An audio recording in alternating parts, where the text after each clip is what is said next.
Hello everybody, back with the video on the Object 907. This was for sale in Black Friday deals. I think it was like 13,000 gold or something, but it's definitely worth it. I like this tank a lot. It's, in my opinion, a more useful 140 at this point because they nerfed the 140's turret armor, and whenever I play it, like I used to play it, I get penned through the turret every single time I peek, and yes, it's a skill issue, but that doesn't make me like the tank anymore. But anyway, the 140 still has better DPM than this thing. It's got a 5.5 second reload. The 140 has the same alpha as this. They're both 310. This thing's coming in at 3,355 DPM. I think the 140 is around 3,500. The 140's got very high DPM. But this makes up for the lack of DPM compared to the 62A and the 140 with it's got better gun depression than both of them. And it's got good mobility and weird armor that makes it kind of hard for people to penetrate it. It's got that semi V-shaped hull. It's not quite a T-22, but it does have those sloped sides, so if you side scrape a little bit, there's a chance that they're going to bounce. And that upper plate is, again, not as good as a T-22, but if they shoot it at an angle, they're not going to penetrate, so you can bounce shots that way.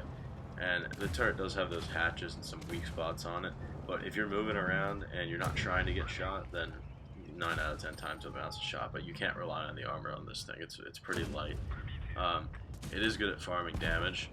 Just because of that gun depression and the low profile, you can hide behind little pieces of cover like this, something that I would do in a 140 as well, but this thing can do it a little bit better because I can peek over this part of the ridge and still get shots because that's extra degree of gun depression.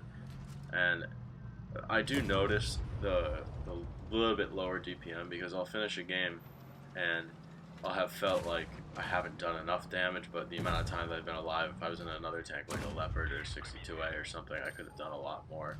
But I don't know, that 310 Alpha isn't really my favorite either. These Russian mediums with 310 Alpha just feels a little bit low. I actually got a 195 heat roll. I don't really know how that happened, but it can be lacking in some cases. Does high roll and sometimes you get those 350s, but I'd much rather have something that does consistently almost 400 damage at a little bit of a shorter interval so you don't have to be exposed as long. But anyway, it's back to the 907. It's a good tank, but I noticed the gun is a little bit lacking in comparison to other Russian mediums because its aim time, its base aim time is much longer than the 140 and the 62A. The way that I have them set up, for me, my stats, 2.8 seconds. This thing I'm running birch stabs and enhanced gun laying drive. They both reduce my aim time only to 3.3 seconds, so still considerably higher than the 140 and the 62A, which I run refined gun on, so they don't even have that second aim time boost that I put on this thing. And it does make it a little bit annoying. You'll see here, this shot right here hits the dirt. Other Russian mediums that wouldn't really have happened. Obviously there's only a chance that I shoot a tank that's not spotted, but he was there, and it just shows that sometimes this gun isn't quite as reliable as other tanks. The dispersion when you're moving, you do notice it, but you don't really have to be moving as much with it because it has that good upper plate armor and turret armor. You can kind of sit there like it's not as good at farming as a T-62A, but it's also better at brawling than a T-62A.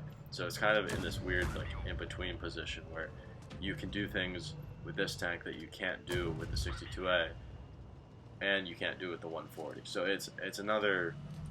I do like it because it's not just a copy that is straight up better than a tank that already exists. I missed the shot there, but you can see I'm bouncing shots because of the angle that I have the hull at, and I'm still able to beat back these medium tanks because my DPM is high enough and my shot interval is high enough to where I can actually fend them off by doing damage.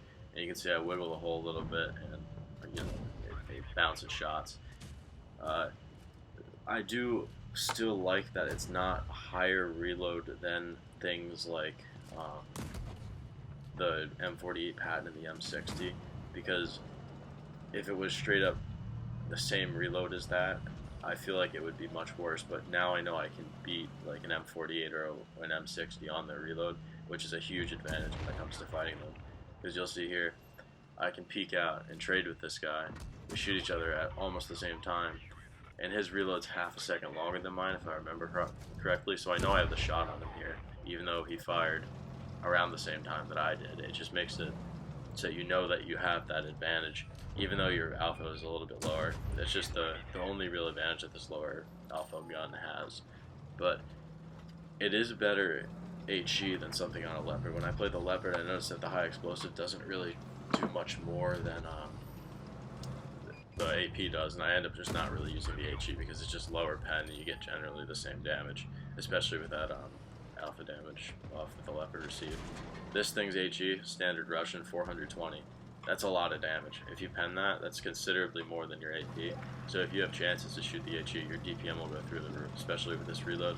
Obviously not as good as the T62 or the Object 140, but again, it has its trade-offs and it has that gun depression, so you're going to be able to get those shots in where you wouldn't be able to with those other two tanks. And it's not bad in a brawl either. Obviously I shouldn't have stopped there, but I thought maybe I could bounce a shot. The armor's not quite good enough to actually just sit in front of somebody and wiggle like in a T22. It's not, you can't abuse it like that. T22 players can just kind of sit there, go up and down hills, or sit in front of an enemy, and there's, you know, a good chance that you'll hit a small spot of odd angled armor and bounce. This thing's not quite like that, but it definitely does have its moments. And it's, even though it's not the armor beast that a T22 is, it's still a good tank because all the Russian mediums, they have the similar play style. This thing definitely follows that. Here's an example of the gun just kind of coming in clutch here. I pen a couple shots onto this M60's hatch, and I'm not really waiting to aim, and a lot of the time these shots would just miss, but it is pretty consistent. It's not like it's going to be every single shot you're going to hit, but you're going to hit a lot of shots with it. It's a pretty snappy gun. So anyway, to wrap things up about this tank, while watching this gameplay here, just a standard game, it's a really good middle ground between most of the Russian mediums, and you can see its armor profile here as I'm shooting at another 907.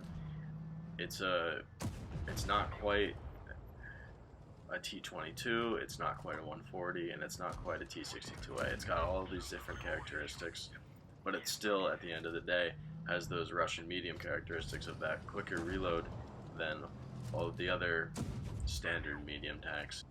So Wargaming basically just did a good job of making this still a Russian medium, but not making it exactly the same as all the other ones, which is kind of a more difficult task than you would think it would be, because there are a lot of Russian medium tanks in the game, and a lot of the tanks in this game are very similar. There's not a lot of stats that you can really play around with to make a tank unique when it looks the same as all the other tanks, and this one, I mean, it looks similar to a T22. It's got the same Russian turret, so it doesn't really have any unique design characteristics, but they're able to make the stats unique enough. And so to wrap things up, this is a pretty good tank. I would recommend buying it. It's not as OP as the T22 was when it came out. You're not going to be bouncing stupid shots like that, but it is a lot of fun to play. Found it more fun than it was to play the T22, honestly. So if you're looking for something a little bit more fun, maybe not quite as good, then this is definitely the tank.